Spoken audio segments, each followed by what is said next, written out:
Good day mga boss. So medyo matagal-tagal na naman na hindi ako nakapag-upload kasi busy kami. Kasi yung mga nakarang araw nagbaklas kami ng alternator ng generator. So ngayon magwa-washing kami. So baka nagtataka kayo bakit kami kasama sa pagbaklas ng alternator. Bali dito kasi ngayon naka-standby yung vessel, konti lang yung crew. 4 lang kami na crew ngayon. So yung chief engineer namin isa lang siya sa makina kaya kailangan namin tulungan. Halos lahat ng pinanggalingan ko na offshore ganito talaga ang mga sistema mga boss. So bali pag naka-standby yung vessel, walang operation, bawas siya ng tao, nasa minimum lang kami. Kahit nasa minimum lang kami, hindi naman pressure dito ang trabaho kasi wala nga ang operation. So ang boss namin, yung mga superintendent namin, hindi naman yan masyadong na-monitor. Yung usual lang na daily routine lang yung ginagawa namin tulad ng pagpipintura, katok, washing. So yun lang yung ginagawa namin araw-araw. Mag-iisang buwan mahigit na rin kami dito. So ngayon lang kami nakapag-washing. Kaya sabi ko sa kasama ko, buti pang mag-washing tayo para matanggal-tanggal naman yung mga alikabok. So sa mga kabaro ko dyan na ngayon lang sumampa o ngayon lang nakapag-experience ng washing, lagi kayo magsuot ng PPE nyo. Pero sa mga helmet o glove, coverall, magsuot kayo ng eyeglasses para protection na rin sa mata nyo na kung sakali mapatakan kayo ng sabon o ano man na chemical na pag ginagamit nyo sa pag-washing. Saka na-share nga ni Kapitan yung nangyari sa crew niya na yung isang crew tinamaan sa mata ng pressure washer. So bali yung isang crew umakyat sa mast tapos yung isa naman nag-aabot ng nozzle ng pressure washer. So biglang napisil niya yung nozzle kaya nung paglabas ng tubig tinamaan yung mata. Buti na lang hindi nabulag yung crew pero namula yung mata niya. Pero syempre dinala pa rin siya sa hospital para ma-check talaga kung okay yung mata. So that time hindi pa ganun kaigpit yung company kaya wala naman masyadong investigasyon ng nangyari. Pero sa ngayon maigpit na ang company dito. Kailangan pag nagtatrabaho ka lagi kang naka safety glasses. Ako nga naglalagay pa ako ng hood or bonnet. Maproteksyonan pa yung mukha ko kasi minsan may mga maliliit na bagay na tumatalsik sa mukha natin. Minsan mga chemical. Makatirin yung sa skin. Saka halimbawa kung ikaw naman na-assign na para magamit ng pressure washer. So siguraduhin mo yung mga tatamaan o mababasa ng pagwa-washing kasi nasa sayo yung pinaka-importante trabaho. Halimbawa may mga electrical dyan. So bago mo babasa, makikita mo na kaagad na ito mga bagay na to hindi pwede pala mabasa o kailangan pala proteksyonan, lagyan ng plastic. So ikaw yung mas nakakakita niyan. Kaya hindi kailangan na basa ka lang ng basa. So kung meron kang nakita na mga bagay na delikado o electrical na kailangan i-secure, pwede mo naman iutos yan sa kasama mo. So katulad nitong ginagawa namin, yung extension wire saka yung pressure washer na tinabi namin doon sa malayo para hindi mabasa. Meron akong napansin dito sa pier na may mga grupo ng mga tao. So sinilip ko. So napansin ko, nag-set up sila ng tent saka mga camera. So kaya naisip ko na baka meron ditong mag-shooting. Dahil sa likod namin may malaking vessel dyan ng company namin. Pero hindi ko na rin siya masyadong tiningnan kasi magla-lunch break na. Sa pagbalik namin ng 1 PM, nakita ko yung mga crew sa kabilang barko. Kaya nakiusyoso na rin ako bumaba. Hindi, nakita ko na kanina yan eh. Nakita ko na nandito yung mga ano nila, nag-set up ba.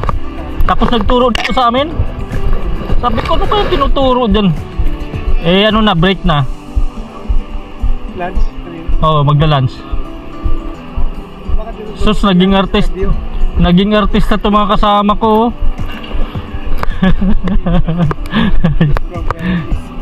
Hello, I'm Brian. Last year we met, Philippines? No. I think we met in Holland. Oh, yeah, in March 2nd. Monday na ba? Kaya paglabas ko, sabi ko pag alauna silipin ko nga. Tapos nakita ko kayo lang nakita ko. Oo, kayong dalawa, di ko to nakita eh. Ay, tabon. Oo, natatakpan. Ay si Tony oh.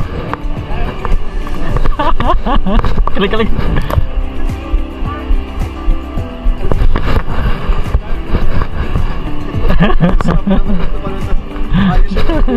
Oh, hindi alata. Hindi ano to, DJI. Magkano? Nakaunto.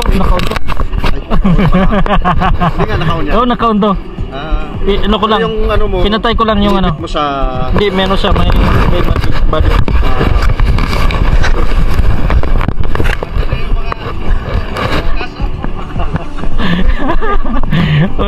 Nakakatawa oh. Mauuna ako sa inyo. May popost ko to oh. Artista na oh. Naka-video na pala pero wala lang Hindi, video. hindi, may audio to. Naka-off, in-off ko lang yung screen para hindi halata. Ayan sila. Oo nga eh. Malapit tayo kunwari. Pakita natin yung itsura nila doon sa camera oh.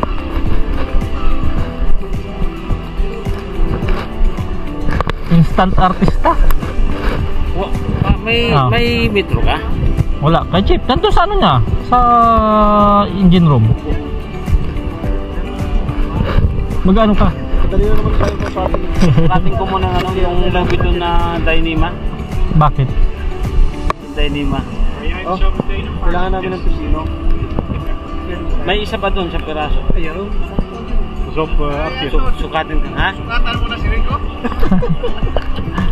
Ibigay mo na sa kanila. Yung Dynima.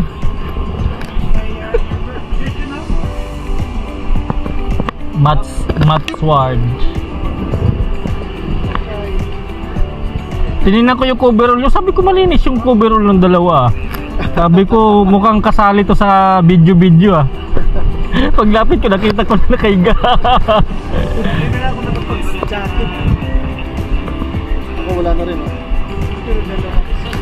May ano ako, may... Di naman masyado malamig.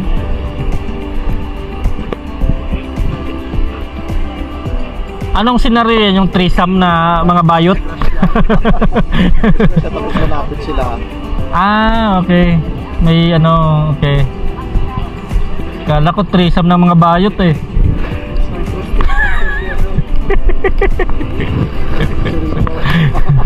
Iba naman yun sa atin eh. Dinala tayo dun sa kagubatan. Oo, yung kami naman dinala kasi kagubatan eh. Tapos di na natin naalaman kung ano na nangyari doon.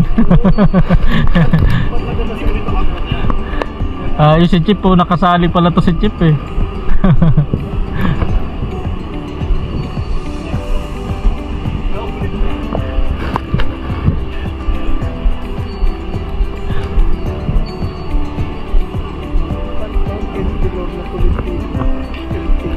LT Matt Swart.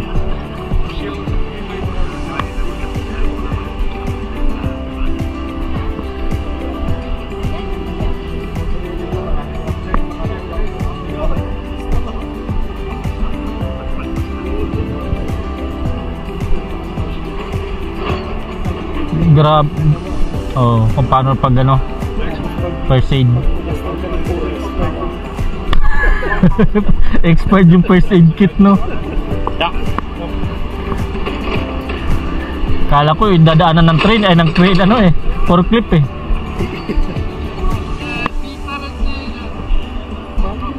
Sabi sa kanya wag dumaan.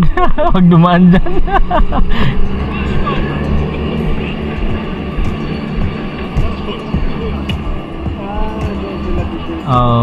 Tatakbo sila.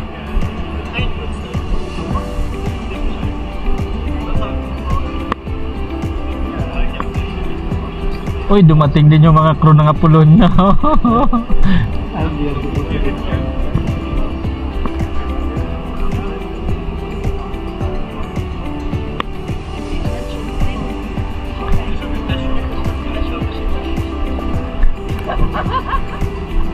Akala ko ito yung bibidyoan nila, yung LNG.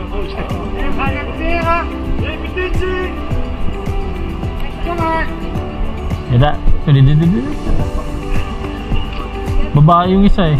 Natawa. Natawa.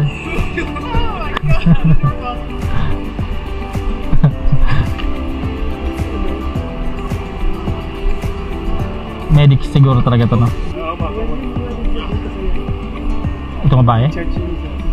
Yung isa.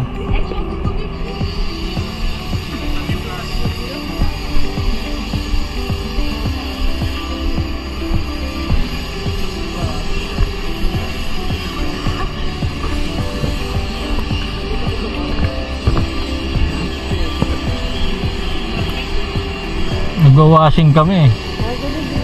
Oo nga, nakita ko kayo nung kanina sa taas.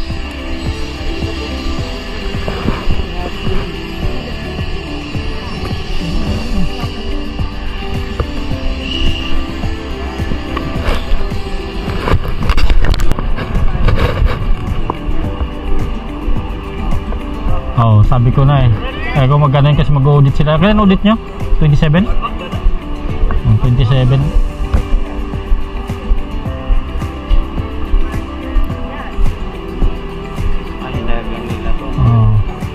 So senaryo nila, may senaryo sila na ano.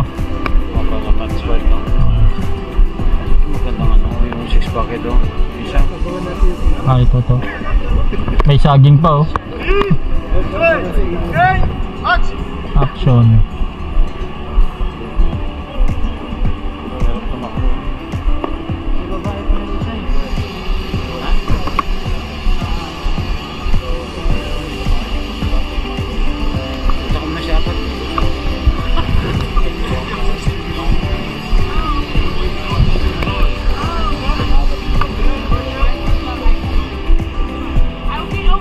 Ganda ng camera no, linaw oh.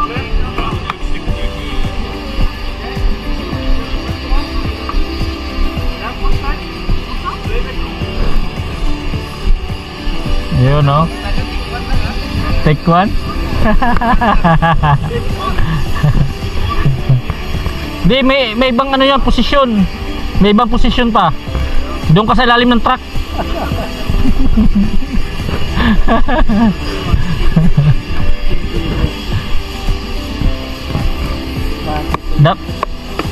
May sticker pa, di mabuksan. Saan yung galing sa inyo? Dala nila sa opisina. Dapat man overboard ang sunod. Can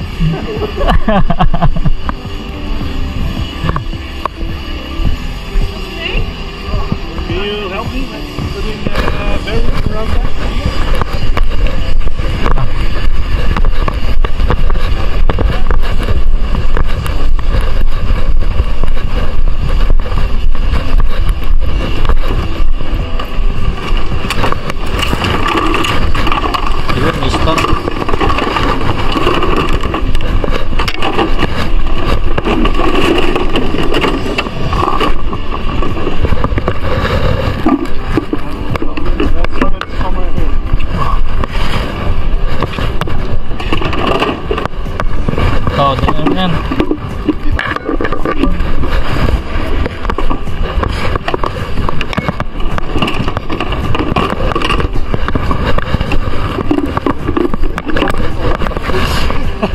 Ito lang. Ito, pwede mo na to.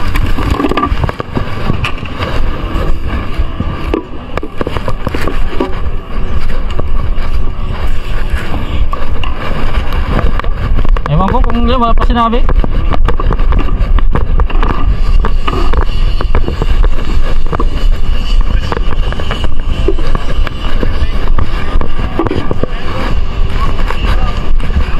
You need to put the chain. Yung chain na lang daw, yung chain.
Doon pala ang first one. The first one? Doon.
Only one.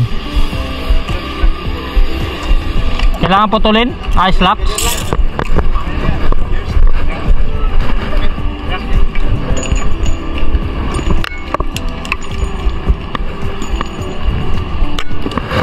Pull all the way.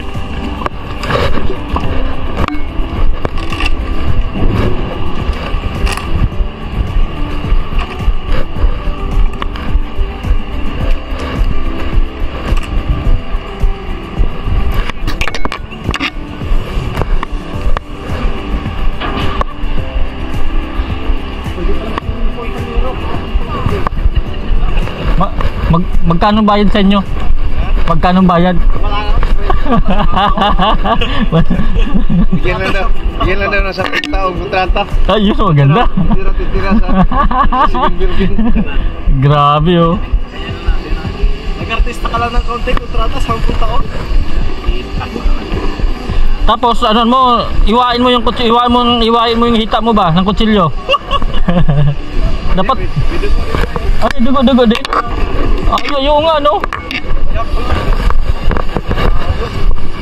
Hey!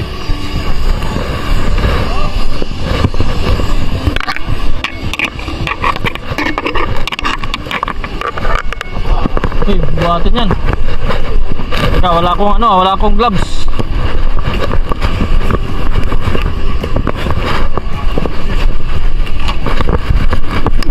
Upang ngayon.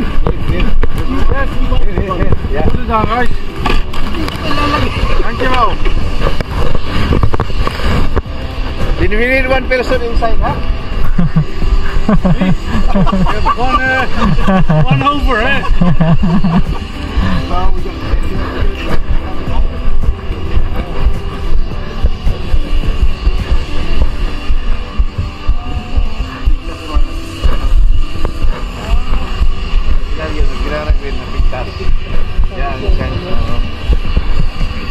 Maganda yan, ano na yan, di naman mawala yan sa ano, sa banord yung mga mukha nyo.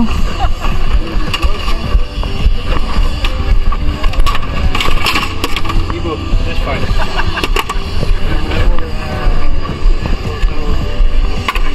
Why also na take a snapback soon?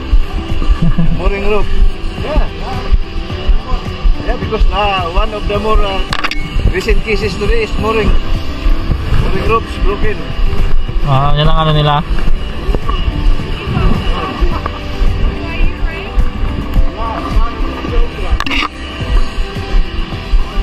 Tapos putulin na yung paa.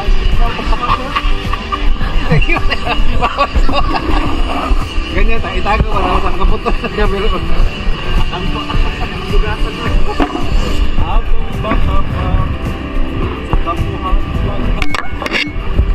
Ayos ah. Your skin. Your skin and food. Buti ganda ng panahon ngayon. Ganda ng panahon. Kaya ngayon siguro pinili nila.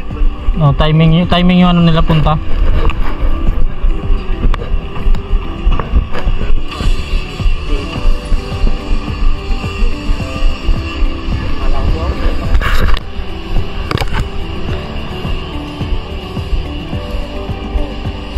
Himpatin daw ito.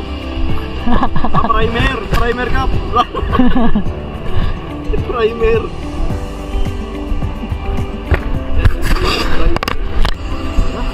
Tinawagan kayo, Kap? Ay, inform kayo. Buti na lang kayo. Hindi kami.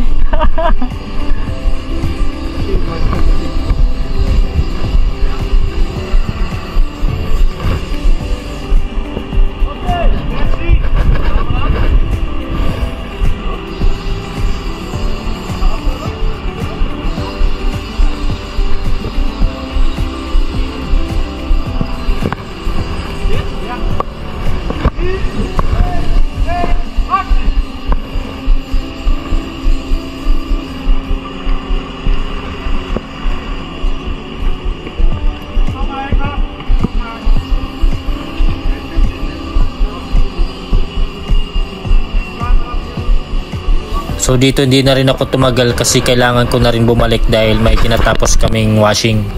So ganito yung binanggit ko kanina na hindi naman kami pressure dito kasi wala naman ngang operation. So pag hindi natapos yung pagwawashing namin, pwede naman ituloy namin bukas. So katulad din ng kabilang crew, nagwawashing din sana sila ngayong araw pero may tawag nga na kasama sila sa video shoot. So bali natigil din yung pagwawashing nila. Basta pag nakikita naman ng mga superintendent na maintain yung barko, laging malinis, tapos kung may mga ayusin, kailangan ayusin kasi habang naka-standby naman yung vessel.